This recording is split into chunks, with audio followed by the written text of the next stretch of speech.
Buenas tardes, Buenas doctor. tardes, doctor. Oye, ¿se ve la Buenas tardes, pantalla? doctor. Sí, doctor. ¿Me escuchan bien y se ve la pantalla, no? Bueno, Sí, doctor.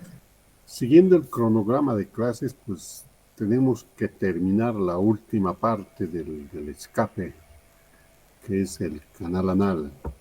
Hemos visto hasta colon y recto, pero hay 5 centímetros más que debemos revisar y ver, porque es parte todavía del tubo digestivo. Entonces, aquí lo que vamos a ver es el cáncer de ano. Este segmento que parece ser insignificante por el nombre y por lo que representa, pues yo creo que es la parte más importante de todo el colon, porque aquí es donde está localizado el aparato esfinteriano, el control esfinteriano de todo el colon y el recto. Entonces, aquí está su importancia.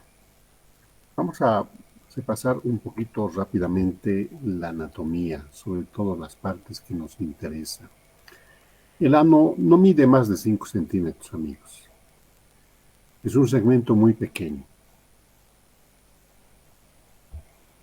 Hacia abajo se divide por exteriormente el aparato esfinteriano, el anillo muscular, y interiormente tenemos la línea dentada. Este segmento ocupa la cavidad sacra. Entonces, allá abajo, donde terminan las vértebras, y termina 2 a 3 centímetros del coxis, más abajo de este. Ese es el borde anal. Entonces, ahí es donde acaba el ano. Es algo muy pequeño, no es muy grande, pero como ven, aquí está el aparato de control, el esfínter externo y el interno. Esto se inicia a nivel de la tercera vértebra sacra y termina pues donde ya hemos mencionado este asunto. Entonces, como ven, el ano es algo tan chiquito, pero tan importante para la fisiología y sobre todo para el control motor de todo el colon y el recto, y básicamente todo el tubo digestivo de su parte inferior. Entonces el recto se va a unirse en su ámpula rectal al ano. Justo la unión de esto, de los músculos del recto, el pubo coxígeo, pubo rectal, por ejemplo, se unen por encima de la línea dentada, por encimita del esfínter externo del ano.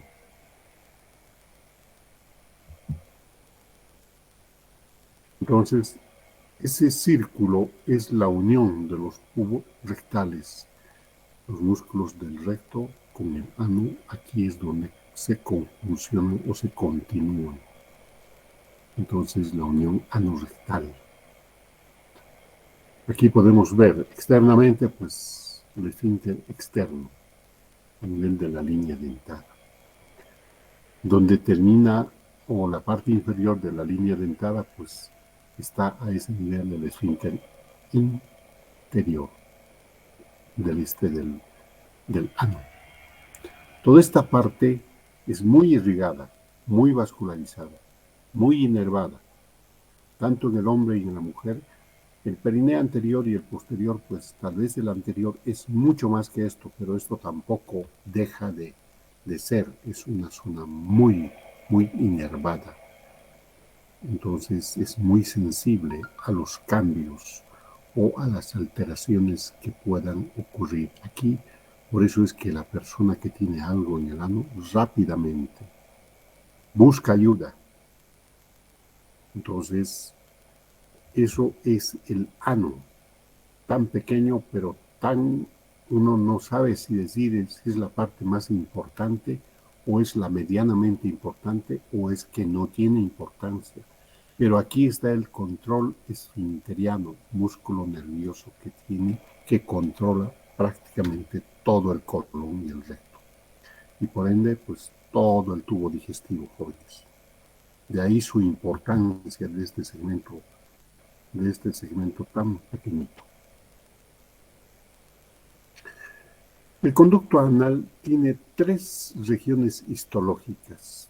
¿Por qué hacemos mención esto? Porque en estos sitios son los lugares donde van a surgir las diferentes histologías neoplásicas, ya que estamos hablando de cáncer anal. El cutáneo, hasta el anillo anal. Aquí es otro tipo de histología, es como en la piel, epidermoide. Entonces, esto se va a unirse, la parte interna, la parte transicional,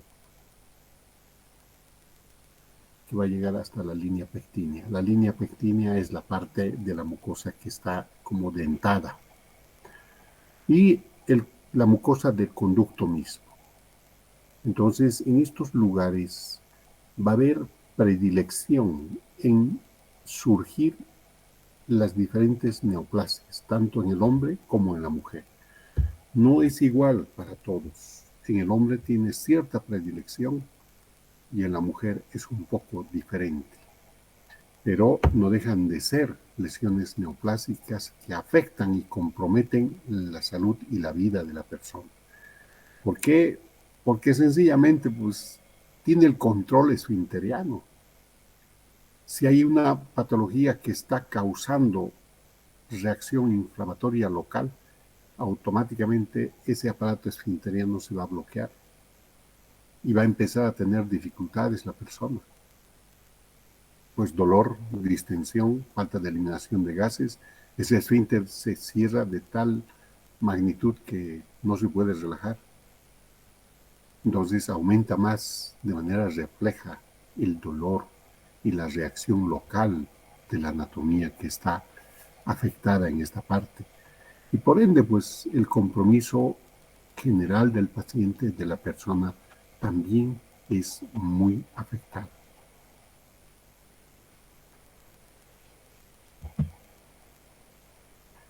Entonces, otro esquema que nos muestra la línea dentada y la zona de transición.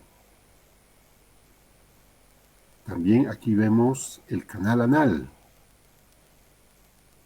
y vemos el borde del ano. Es todo lo que representa el ano. Más arriba ven la unión del recto, los músculos puborectales, entonces la unión del aparato muscular del recto hacia el ano. Y aquí también vemos el esfínter externo y las partes del esfínter interno. Estos dos esfínteres funcionan al sincrónico, o sea, al mismo tiempo. No es que uno funciona antes, otro después, otro les refuerza. No, los dos de manera paralela, sincrónica. Entonces uno puede decir, si se daña el otro, puede cubrir el otro. En cierta forma, sí. Pero como ven, la naturaleza ha hecho esto que dos esfínteres independientes trabajen y controlen todo lo que es el colon y el recto, todo el contenido, gracias a estos dos esfínteres. Cuando hay patología benigna han visto las fístulas. Las fístulas son comunicaciones hacia el exterior, con el interior. Justo en la línea dentada es donde se origina y el trayecto atraviesa los esfínteres. Cuando se hace un procedimiento reparador de estos, a veces se tiene el temor de seccionar este esfínter. Este esfínter es circular. Entonces uno dice, va a quedar incompetente, no va a ser continente, no va a cerrar. Este esfínter funciona igual que el esfínter de la vulva en la mujer durante el trabajo de parto, como se hace las episiotomías. Si lo reparas de manera anatómica y adecuada, este esfínter es funcional y recupera su contractibilidad y su continencia. O sea, es un esfínter competente que cierra adecuadamente y no permite el escape de contenido intestinal o a nivel del ano. Pero sí hay el temor de que si vamos a cortar, vamos a seccionar este esfínter, nos va a quedar pues como con parálisis facial, que va a haber escape de contenido del ano, pero si es que lo reparas bien, no pasa nada, jóvenes. Es como cualquier músculo que has trabajado. Otra imagen de lo que es el ano y el recto. Aquí vemos con un poquito más de claridad la parte externa, esos como bloquecitos pequeños, es el esfínter externo. Sí, el esfínter externo es más poderoso en su estructura, en su consistencia que el esfínter interno. Pareciera que es más robusto, pero los dos funcionan de la misma manera, jóvenes. Cuando se hace una cirugía local reparadora por patología benigna de lo que estábamos mencionando hace un momento, ¿cómo uno puede saber o valorar el tono del esfínter, la capacidad de contener el contenido? Haciendo un tacto rectal. Entonces, introduce el dedo explorador y le pides al paciente que cierre el esfínter. Y tú lo sientes en el dedo, la fuerza como cierra el esfínter. Entonces, eso es para la competencia. Aquí, ¿qué nos muestra la línea pectínea? El canal anal por debajo de esto y el borde del ano. Es todo lo que es el ano, pero esta partecita es muy inervada y muy irrigada, como el perineo anterior. Pues la naturaleza sabe por qué y para qué y por qué proteger.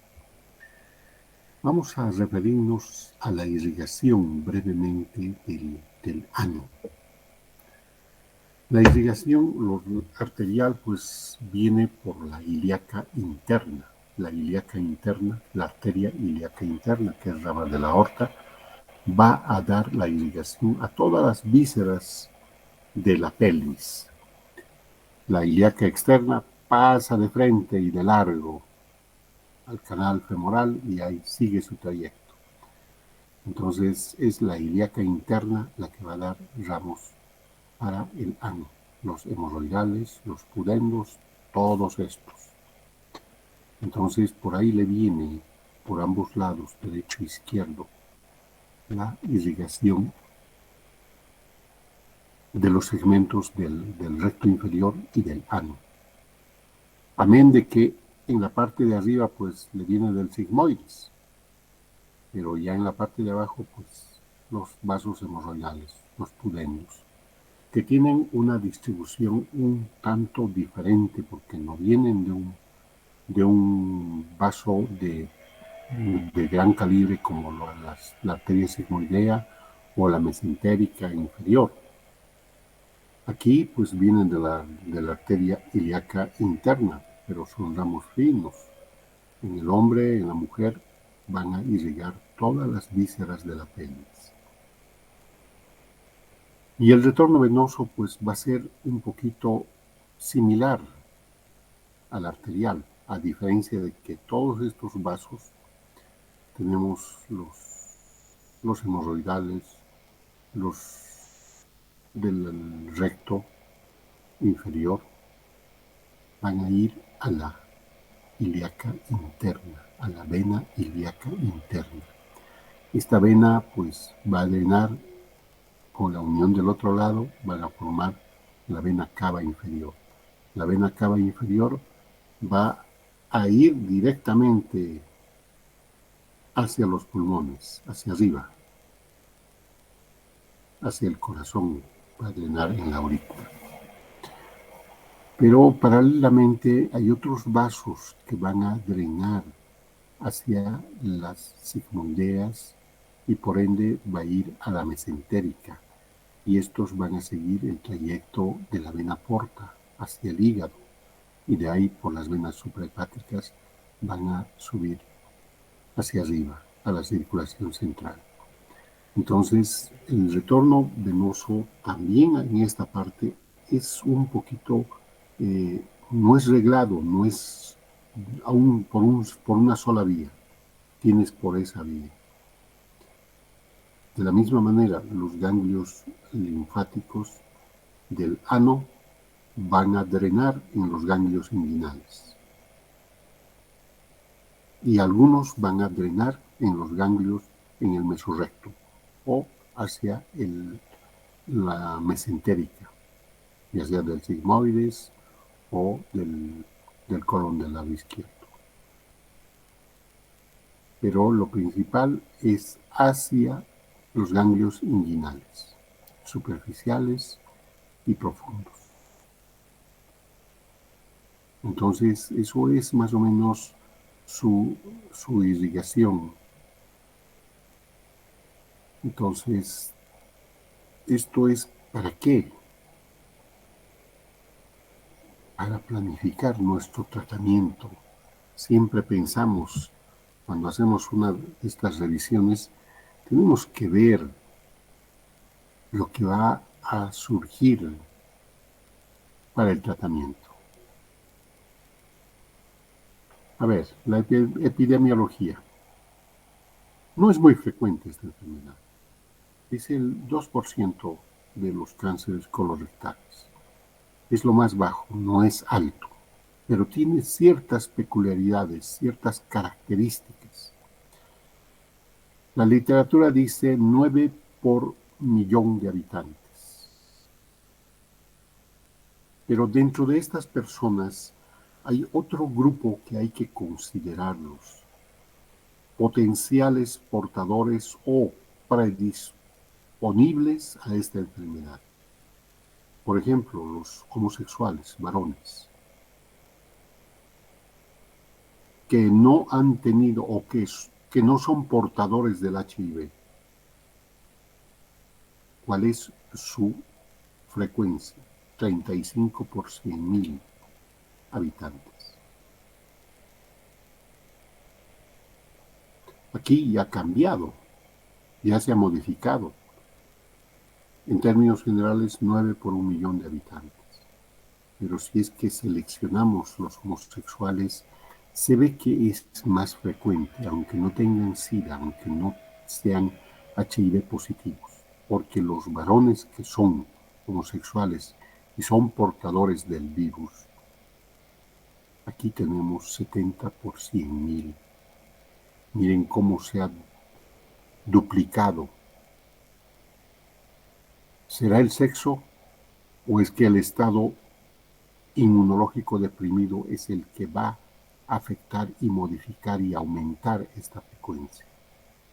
Aquí llama la atención, HIV positivo, el doble que los que son de la misma condición, pero HIV negativos. Entonces, algo tiene que ver el estado inmunológico. En el último tiempo, esta neoplasia ha ido en incremento, ha ido en aumento, por los caprichos de la sociedad o porque, no sé si es que llamar que se nos ha, o el demasiado libertinaje. Pero en los varones ha aumentado el 96% y en las mujeres el 36%. En términos generales, esto se va a dividir en dos grupos. Cáncer de canal anal y el cáncer del margen anal o borde anal. El de canal anal es mucho más frecuente en las mujeres, 3 a 1. O sea, 3 veces es más frecuente en las mujeres el cáncer de canal anal. En cambio, el cáncer de margen anal o borde anal es 7 veces más frecuente en varones. Entonces, aquí hay que tomar en cuenta que en los varones HIV positivo había sido más frecuente, pero de esos también hay que dividir. Canal anal más frecuente en las mujeres, 3 veces. En el de margen anal, pues 7 veces más frecuente en los varones. Cuando hablamos de cáncer, pues tenemos que hablar de factores de riesgo obligados, porque lamentablemente para todas las neoplasias hay factores de riesgo y nosotros tenemos que conocer. Y aquí el factor de riesgo más importante son los hábitos sexuales de las personas. ¿Y estos cuáles son los que aumentan este riesgo? Hombres, varones homosexuales, mujeres que practican o gustan del sexo anal, personas que son portadoras de las verrugas genitales o los condilomas. Uno dijera, pues esto es solo una verruguita, pero esa verruguita es dependiente de un virus del papiloma humano, que solo produce condilomas, pero aumenta el riesgo de cáncer.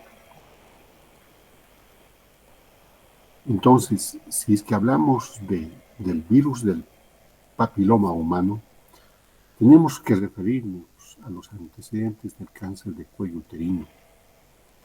El cáncer de cuello uterino, en la mitad de los casos, es generado por el virus del papiloma humano. Las cepas 16-18 son carcinogenéticas. ¿Qué quiere decir? Que sin tomar en cuenta los factores de riesgo como ser los genéticos, la mujer que tiene infección del virus del papiloma humano puede desarrollar, en la mitad de los casos de 10 mujeres, 5 van a desarrollar cáncer solo por ser o por tener la infección del virus del papiloma humano, el 16 o el 18, cualquiera de los dos números o los dos. Entonces, aquí entra en juego un detalle muy importante que tal vez pasaría desapercibido: el virus del papiloma humano. Entonces, el virus del papiloma humano no solamente participa en la génesis del cáncer de cuello uterino, también en los lugares donde ha ocurrido estos cambios o emociones que gustan mucha gente: el sexo anal, los homosexuales, pues las verruguitas o los condilomas son potencialmente riesgosas para desencadenar un cáncer. Y los antecedentes de enfermedades de transmisión sexual, que no son los que directamente van a desarrollar, pero van a camuflar y van a permitir el desarrollo y tal vez el que no se detecte tempranamente estas condiciones. El virus del papiloma humano, jóvenes: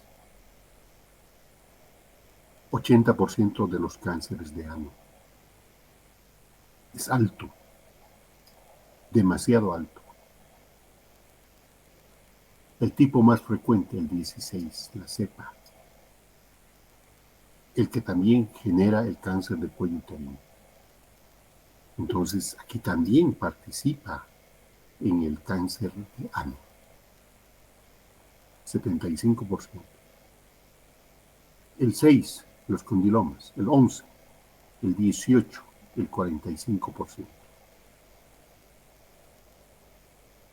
Entonces, el cáncer de canal anal, si se debe a un virus del papiloma humano, el número 16 cobra el 75% en porcentaje de los pacientes que tienen cáncer de colon, el 18 el 45%.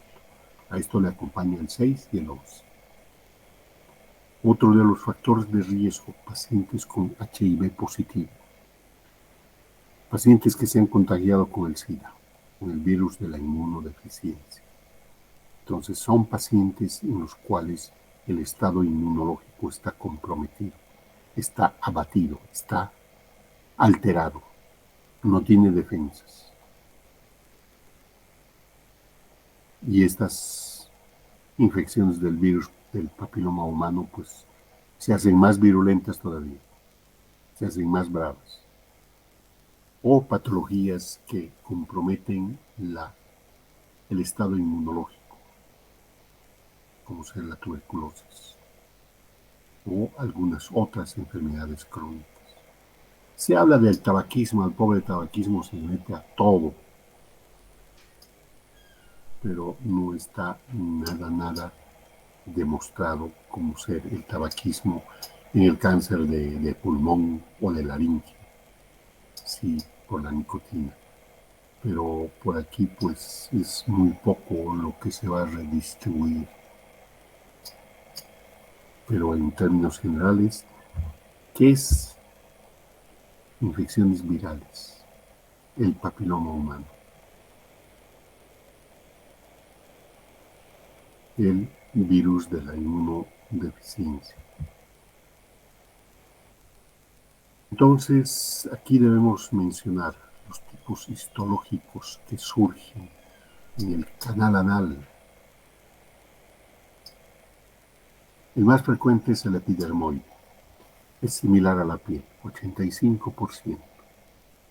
Esto se continúa del borde anal, de la piel del glúteo, es el mismo tipo histológico de la piel. Pero aquí en esta parte, pues, dijimos que esto es más frecuente en varones. En las mujeres está en el canal anal.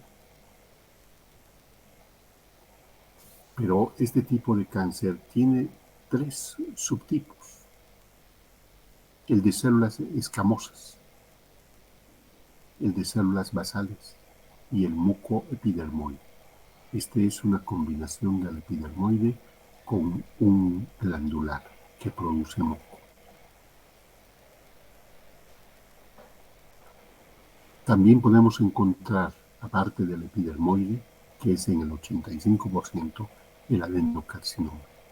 Es un tipo glandular que es más frecuente en el recto y en el mismo colon, pero también se presenta en un bajo porcentaje a nivel del ano. El melanoma, jóvenes. ¿Qué es el melanoma? Es la hiperpigmentación que afecta la piel a través de alteración de los melanocitos. Esta pigmentación puede también afectar de manera congénita las mucosas, la mucosa oral, la mucosa ocular, la mucosa genital y la mucosa del ano.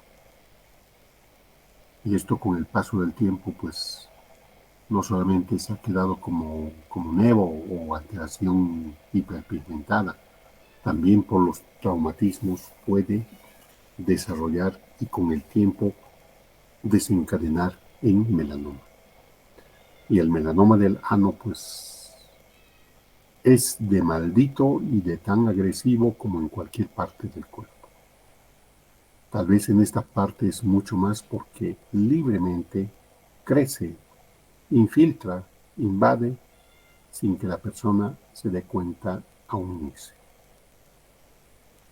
Porque el melanoma que está en la superficie corporal, la persona rápidamente consulta cuando hay un cambio de coloración, cuando hay un cambio en el tamaño, cuando hay una irregularidad en los bordes de crecimiento. Pues aquí en el ano difícilmente, solo tal vez tu compañero de la intimidad es el que te va a poder ver si es que se deja ver.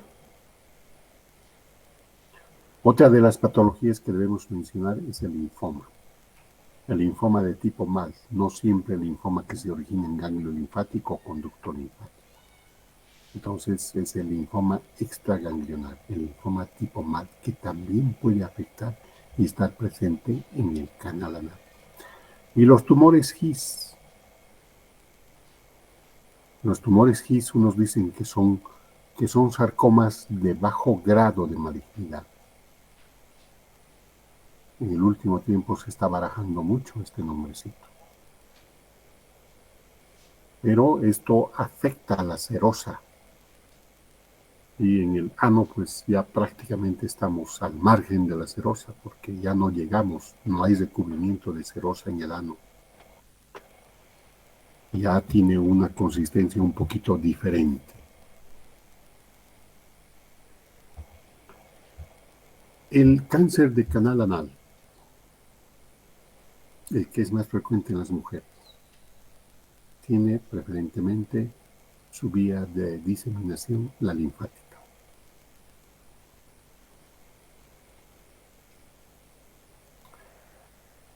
Del canal anal, pues no tenemos mucho, raramente podemos encontrar en mesorrecto o mesentérico. Pero ¿dónde vamos a encontrar? En los ganglios inguinales. Tal vez más temprano, porque es el sitio, otro sitio de drenaje de los inguinales. Cuanto más bajo, pues el ano va a los inguinales. O también puede ir a los mesentéricos a través de los ganglios mesorrectos. A distancia, solo en el 30%. Si la lesión es muy agresiva, y esto va a depender del grado de diferenciación histológica del cáncer. El del margen anal, el que se presenta más frecuente en los varones, también por la misma vía. Vamos a tener a los ganglios inguinales. Pero el porcentaje es variable. Pero siempre vamos a tener la vía de diseminación, de preferencia es linfática. La otra vía, que es la hematógena, es más baja, no es tan frecuente, salvo que la lesión sea muy agresiva y localmente esté muy avanzado o muy infiltrado.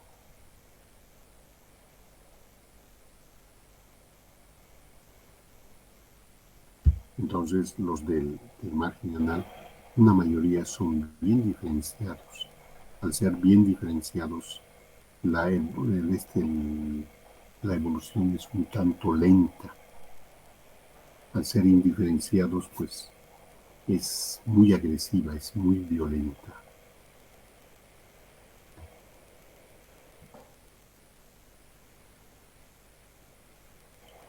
Entonces, esta imagen, ¿qué me podrían decir? Es el escroto.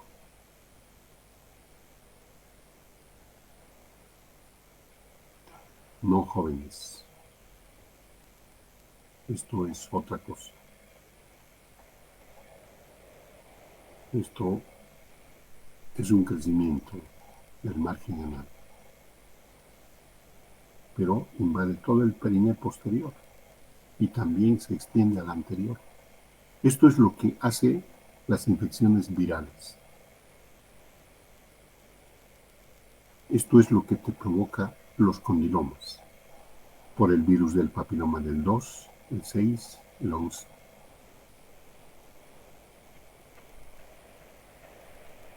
Esta neoplasia, por ser similar o también tener origen al virus del papiloma humano, es la misma evolución que en el cáncer de cuello uterino.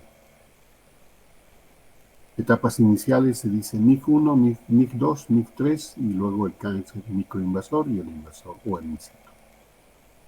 Aquí pues NIA, neoplasia intraepitelial anal. Simplemente cambia la sigla. Es la misma evolución y el mismo comportamiento. Esto no es raro ver jóvenes. A veces hay parejas de personas que son portadoras de estas lesiones anales y también en los genitales. Esto es lo que ocasiona el querer hacer uso y abuso de lo que Dios nos ha dado o lo que la naturaleza nos ha dado y que se quiera cambiar. Esto te puedes evitar contagiar si tú utilizas y aprendes a cuidarte. ¿Y cómo te vas a cuidarte? Cuando tengas tu intimidad, usa un condoncito. No te va a hacerte daño, te va a proteger de estas infecciones y te va a evitar sufrimiento, te va a evitar trastorno emocional, porque esto, aunque esté guardadito, es algo que la persona va llevando, va cargando y va sufriendo, porque solo él tiene. Así como en el cuello uterino el virus del papiloma empieza con el NIC, sigue el carcinoma in situ y va al invasor. Entonces, antes del in situ, del invasor, es el microinvasor.